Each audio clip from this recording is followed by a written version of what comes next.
The Ace of Aces, the Red Baron. Manfred von Richthofen's cunning and skill in the skies above the trenches of the Western Front struck fear into the hearts of his opponents and forever cemented his place in the history books.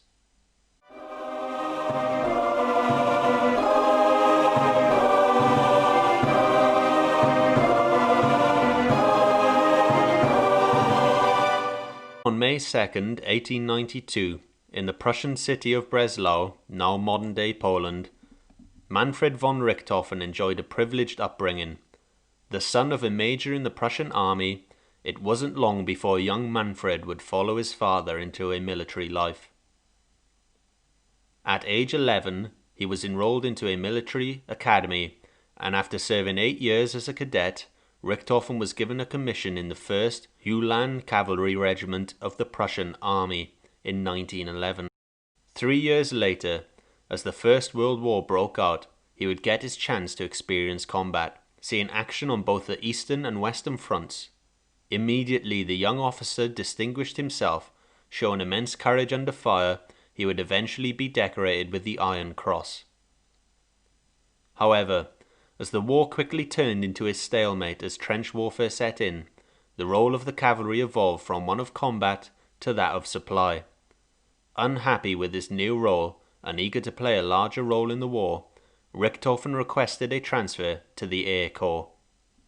After spending the summer of 1915 as an aerial observer on the Eastern Front, he was transferred back to the Western Front, where he earned his pilot's license and enlisted in German flying ace Oswald Berkler's new fighter squadron, Jaster II. On September 17, 1916, he scored his first aerial victory, shooting down a British aircraft over France. 4 more victories would follow in quick succession, earning him the title of Flying Ace, for which he was awarded Germany's most prestigious military honour, the Polar Merit. More success followed, and by January 1917, Richthofen was given the command of a new squadron known as Jaster 11, which featured an illustrious roster of talented pilots, including his younger brother Lothar.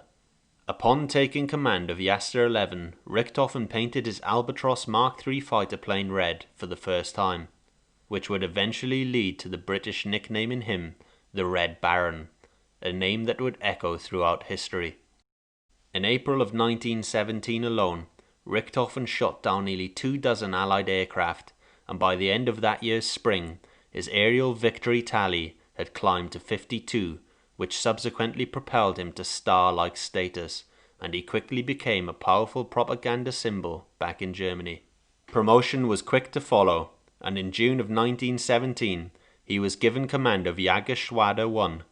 This new unit under Richthofen's command quickly became feared in the skies above the Western Front, and due to their swift movements up and down the front, seemingly popping up at every battle, combined with the bright paint jobs of many of its aircraft in the squadron, earned the nickname of the Flying Circus.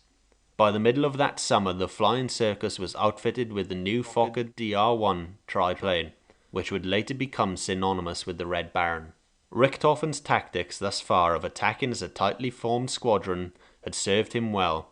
However, on July 6, 1917, he suffered his first severe injury when a bullet fired from a British aircraft grazed his skull, resulting in a fracture.